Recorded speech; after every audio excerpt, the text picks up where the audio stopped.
Evening all, welcome to Villa Park. This was the place a few seasons ago where Norwich City were crowned champions of the Championship. It is now the place a couple of years later that their relegation from the Premier League has been confirmed. This is the earliest relegation in Norwich City's history. They've never been relegated at any point in any season since they formed in 1902 before this point, with 4 games to go. The inevitable has been confirmed here today with a 2-0 defeat to Aston Villa, with, of course, Burnley beating Watford as well at Vicarage Road. And that means that Norwich City will be playing Championship football next season. As I said, somewhat of an inevitability. And we'll get into this season in more depth in a moment and what it means. I must confess, I'm unsure of how much time I have, because I'm not 100% sure I'm actually supposed to be filming inside Villa Park, but we'll chance it. We may as well. Norwich City, as I said, let's start with the game, and then we'll speak about the wider season in the context of what has happened. Beaten 2-0 here today. Goals from Ollie Watkins in the 41st minute and Danny Ings in stoppage time has secured their relegation, essentially. It has seen them back into the Championship after only a season. And actually, there are elements of this performance today that weren't too bad. Many would say it was typical Norwich. They started the season, the game rather fairly well. The first 40 minutes was all about getting a foothold. They had to ride out a little bit of a Villa storm, albeit Villa dropped their intensity in the second half of the first half. But Norwich were well in this game, and then suddenly you have a foot race between Ollie Watkins and Brandon Williams that the Norwich City left-back looks absolutely destined to win, and he slips, and that gives Watkins the chance to go and capitalise and score. The second half almost felt actually like a testimonial game. It was very flat inside this ground. Villa, of course, with this win, moved to 40 points. That is them safe if they weren't already. And it secures their Premier League status, doesn't it, for another season at the very least. So they haven't got too much to play for. And it felt like that, to be honest. It felt like a game with 2 teams that kind of knew their fate. And, actually the most news in this place was before the game when Dean Smith emerged from the tunnel, and after the game as he was making his way back down it. Those were the loudest that the whole 10 behind me and that Villa Park was all afternoon. And that's not to criticise Aston Villa. I think it's just more a testament of the level of competition that Norwich City provide teams, because once again, Williams slips for the first, he concedes possession for the second. It's individual errors, and I think that's what will frustrate Dean Smith, because actually, take that out, the performance on the whole was okay. They still didn't really create a lot, if I'm being honest, and that's reflected in the expected goals, which according to Infogol is 2.15 for Aston Villa and 0.43. So when you kind of look at it like that and purely on that metric, which isn't good on an individual basis, but that suggests ultimately that Norwich City didn't create real cutting edge opportunity, and they didn't show the level of creativity that we've seen. I think they've had the fewest shots on target of any Premier League side, the lowest XG of any Premier League side this season. They're the first Premier League side now to concede 70 goals in 3 consecutive campaigns. I mean, we could sit here and list loads of statistics, but ultimately the bottom line is Norwich City haven't been good enough this season. And Dean Smith, he said that actually in his post-match interview afterwards. And today's result and performance isn't why they've got relegated. It's a culmination of this over what has been a very disappointing season. A couple of kind of other points around the game. Norwich City, I feel, should have had a penalty in the first half. There's a corner that I think it was a corner, a free kick that has come in from Dow. Hanley's nodded it across the face of goal, and Brandon Williams nods it over. He actually gets kicked in the face in doing so. I'm not really too sure how it's any different to what to the one that Ben Gibson gave away against Brentford a few weeks ago. But there you go. VAR didn't look at it. It was adjudged to be illegal, and the game continued. And I think at that stage it was 1-0 to Aston Villa. So it would have been a key moment in the contest, and it didn't happen. And really beyond today, because as I said, there were elements of this performance that was good. I think it's the old cliche that Dean Smith will use, actually between the boxes. Norwich enjoyed more possession, they completed more passes, they enjoyed little moments actually and little spells within the game where they managed to get on top of Aston Villa, but it felt more like Villa dropping their intensity than Norwich really asserting themselves, to be completely honest. And again, that ultimately points to a level of quality and competition that maybe Norwich City haven't been able to provide this season. And then really the final note on the fans is for the fans, really, because there are very few people and very few players, staff that come out of this season for Norwich City with their head held high. I think Norwich City fans do. As the news of Burnley, and it was a late comeback against Watford today, filtered through to them. We had a City Till I Die was the first chant, then there was a rousing rendition of On the Ball City.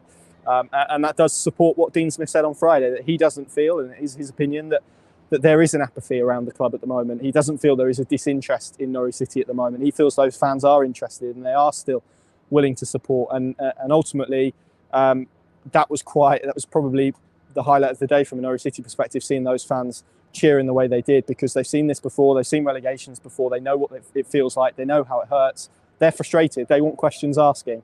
And rightly so. The inquest will now formally begin. I think now that relegation has been sealed, there's only one plan, if it wasn't already being focused on inside Colney, that needs to be focused on. But you look at this season as a whole, and it's difficult to describe it anything other as a complete and utter disaster from a footballing perspective, because you had Stuart Webber coming out last summer and describing that he felt Norwich City had strengthened their arsenal, and he felt that this team was good enough to stay in the Premier League.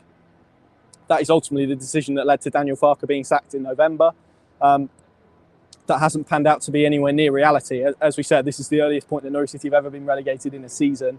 It's obviously their second consecutive relegation from the Premier League, and there will now be questions asked of Stuart Webber and of the ownership, and whether this model is a viable one to have for a club with aspirations of remaining in the Premier League, because the evidence over the past 2 seasons is that it's not.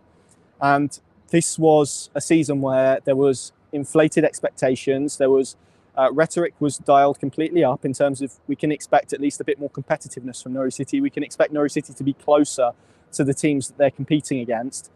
And actually, we've watched games this season, twice against Aston Villa, and I wouldn't say they didn't compete today, because I feel that would be unfair. Certainly the capitulation against Newcastle last week, home games against Brentford and Watford. When the crunch moments have arrived, this Norwich City team have proven they are not good enough. And ultimately, the fingers will be pointed to the person that built that squad, and that is Stuart Webber, ultimately, in this current model. I think Dean Smith will probably be given the opportunity and afforded the time by supporters to try and get this right. He said after the game that he didn't feel that there was a need for a massive rebuilding job, given what Norwich City have done in the Championship. But I think Norwich fans tonight will be feeling hurt, and it's not just because of this relegation. It's a culmination of what we've seen in the Premier League era. There were so many fans at the start of the season who were so keen to go back at critics who were saying there's no point to Norwich City being in the Premier League. They're not competitive. It ends in relegation time and time again. And they wanted some ammunition. They wanted some reason to argue against those debates and those criticisms that were coming externally. And ultimately, all of those critics have been proven right, because for Norwich City, this is another Premier League season gone down the drain, and the rebuilding job starts here, whether that is squad or club or whatever. It's hard not to look at this, but anything back to square one for Norwich City, because ultimately there will be supporters now who question where this goes from here, because from recent evidence of the Premier League, I think it's 4 consecutive Premier League relegations now when they've been at this level. There will be a suggestion from some that this is their ceiling, that they can't go higher than this. Under their current model, with their current ownership structure, with the way they fund the club, this club has a ceiling, and that is evidence. That will be some people's views. I'm not arguing that it's mine, but it will be some people's views. And at the moment, it's up to the people inside Carrow Road, inside the boardroom, the decision makers, those in the corridors of power, Dean Smith, Stuart Webber, to argue against that point, to prove that isn't the case. And that now has to be the focus as they look to assemble a Championship squad capable of getting them back out of it. But for Norwich fans, it's more of an existential crisis, in the sense that some people will be asking themselves, well, okay, that's fine, we'll get out of the Championship again, brilliant. But then what? Because actually 2 seasons where it looks like, I mean, they could still surpass Watford, but they're currently bottom of the Premier League with 4 games to go.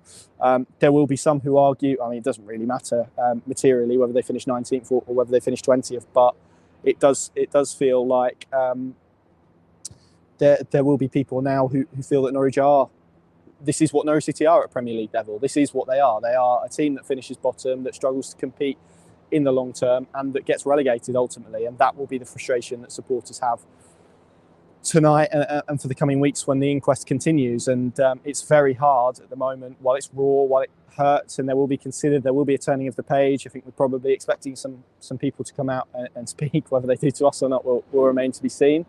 But there will be an attempt to shift the narrative. I think from what we gather, there'll probably be contractual announcements. There'll be pre-season dates announced. There'll be an attempt to move the narrative on. But ultimately, for the next year, Norwich fans will be asking, if it is another season in the Championship, which of course we all hope it will be, of success and competing at the right end of that division, that's fine. But Norwich is caught in a vicious cycle. And how do you break that? Because at the moment it feels, and whether this is factually accurate or not, supporters feel it is more likely for them to drop out of being a championship fighting or a title contending championship side at the moment, rather than one that is going to stabilise itself in the Premier League. And the only way to break that narrative is by doing it. So I think Norwich are in a really interesting place now, because with 4 games to go, there's nothing to play for. So Dean Smith now has a dilemma. Does he actually say to those players that he doesn't see being here next year, the loan players, of course, none of which you would expect to be on Norwich City, the next part of Norwich City's journey? Do you say to them, actually, okay, thank you very much for what you've done this season. We're now going to move on with the squad we've got. Give the likes of Jacob Sorensen, Jonathan Rowe opportunities.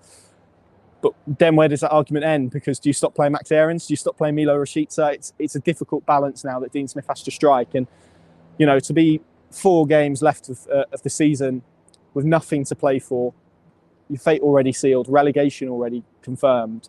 I mean, that's a pretty sorry state for any season to end, let alone a Premier League season where Norwich have spent significant amounts of money. Fans have been told that it would be different this time. This would be the time that they'd be closer. And I don't think anyone in their mind envisaged this being an easy ride, free of bumps and free of adversity. Of course they didn't. But did they expect their club to be a little bit closer to the threshold for relegation? Of course they did. And, you know, just as there's a way to lose games, I think there's also a way to get relegated. And this is not the way for Norwich City to get relegated. Ultimately today, their performance was fine. It was... that was all it is. They got beat, I think, by the end because of a team had a bit more quality in the final third. Emi Buendia came in and, you know, it was his first 3 touches were absolutely glorious. There was one pass into Watkins. There was a neat exchange with Danny Ings, I think it was, when he was offside. And that is kind of another kick in the teeth for Norwich City fans, because this season started with them selling their best player.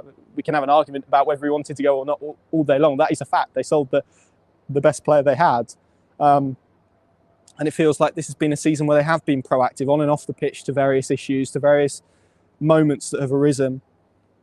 And they've fallen short once again. And that is going to be ultimately the argument, how the argument is going to be framed. It's going to be put in the historical context, and people are going to be looking at it from a wider perspective of just, this is bigger than Dean Smith and maybe even Stuart Webber. Maybe this is about how the club is run, in which case, you know, it feels very hard to kind of describe what happens from here. But of course, those in positions of power will stress that level heads are needed, that I'm sure Stuart Webber will come out and take responsibility as he did for the last relegation. I don't think we're envisaging any kind of real changes at the top of the football club. And so it will be down to the same people again to prove that they can crack the championship. And this squad has proven it's good enough in the past, and it's proven it's a very good championship squad. But then what? Because Norwich City aren't going to get promoted and then overhaul the squad then, are they? So it's a really difficult cycle that Norwich City are stuck in. It's a really difficult day. All of these are questions that will have answered and will be answered in due course. Yeah, another really dismal Premier League afternoon for Norwich City. And to be honest, with 4 games left to go, it's been a disaster, hasn't it, this whole campaign on the pitch. And ultimately, fans will want answers to some really pertinent questions, some of which I've tried to raise here today. And the inquest will now start. The post-mortem has to begin, and there has to be changes made that ultimately impact Norwich City to ensure that they improve when they reach this level again, because the evidence is that this is a real struggle, and everyone knows how big the gap is between the Championship and the Premier League. It's huge. It's a chasm. It's growing. It's becoming impossible to bridge, and that's why we're ultimately seeing the same clubs go up and down season after season. And Norwich and Dean Smith now needs to assess who he wants with him, who he feels he can trust to go in the trenches of a 46 game Championship season. And it's hard at this moment in time to really conjure up an appetite for that, because the bigger question, the bigger picture is, why does this keep happening at Premier League level? And I'm sure people will leave comments explaining a whole host of reasons, all from the ownership and Delia Smith and Michael Wynne-Jones, all the way down. But there is no real answer, no real solution that we can pinpoint and we can point fingers at and say that is the reason this keeps happening at this level. Because Norwich have spent money this time, whether you want to look at it from a net perspective or not, they have. It was recruitment that means they've fallen short. They signed the wrong players. They signed players who weren't ready, players who weren't Premier League standard. Some players who I think, Christoph Solis, Josh Sargent, I think they'll turn out to be pretty decent players for Norwich City. But for what they needed right here, right now, for what supporters were told about bazookas and tanks, that is simply not what we've seen with our own eyes this season. And it's back to the Championship we go. Down and out. It's going to be a tough few days. It's going to be a tough few weeks. I mean, 4 games of the season to go is quite a staggering thought at this moment in time. Of course, we'll try and dissect it for you on all of our various channels and on the Pink and Plus app. We'll bring you, of course, everything that we can in the next few days to pick the bones out of what is a record 6th relegation from the Premier League at Norwich City. In the end, what happened here was fairly immaterial to the bigger picture. And yeah, the inquest begins. Thank you very much for watching. Sorry, this has been quite somber. You know, actually, I'll end with a little something. Today, just before kick-off, I was sat just about 2 rows to my right in the chair. This ground was absolutely glorious. It was hot. It was kind of covered in sunshine, and it ends with a cloud under it. And that feels like the perfect metaphor for how Norwich City's season has gone. Thank you very much for watching. I hope you stick with us for the last 4 games, and we'll see you again very soon.